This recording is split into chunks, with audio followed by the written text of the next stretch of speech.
बंजाऱ्यांकडून धनंजय मुंडेंच्या वक्तव्याचा निषेध करण्यात येतोय।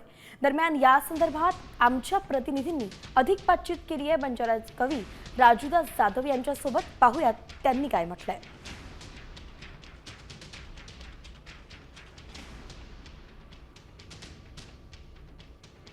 एसटी आरक्षणासाठी बंजारा समाज सध्या एकवटलाय। अशात बीडमध्ये विराट मोर्चा काढून यामध्ये धनंजय मुंडेंनी बंजारा आणि वंजारा एकच असल्याचं वक्तव्य केल्याने सध्या बंजारामध्ये संतप्त प्रतिक्रिया उमटताना आपल्याला पाहायला मिळते। किंवा बंजारा किंवा वंजारा हे एक आहे हे वक्तव्य नक्कीच बरोबर नाही आहे, कारण बंजारा आणि वंजारा हे एक राहू शकत नाही।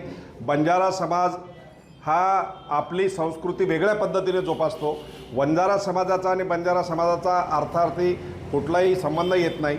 बंजारा समाजाची बोलीभाषा वेगळी आहे, बंजारा समाजाचा पेहराव वेगळा आहे, बंजारा समाजाचे सण साजरे करण्याची पद्धत वेगळी आहे, बंजारा समाजाची देवी देवतांना आराधना करण्याची पद्धत वेगळी आहे। यामुळे बंजारी आणि वंजारी हे एक असूच शकत नाही। वंजारा आणि बंजारा हा एक राहूच शकत नाही। त्यांनी त्यांच्या पद्धतीने त्यांचं आरक्षण मागावं। बंजारा समाज आपल्यापरीने आपलं आरक्षण मागेल। संजय राठोड, साम टीव्ही न्यूज, यवतमाळ।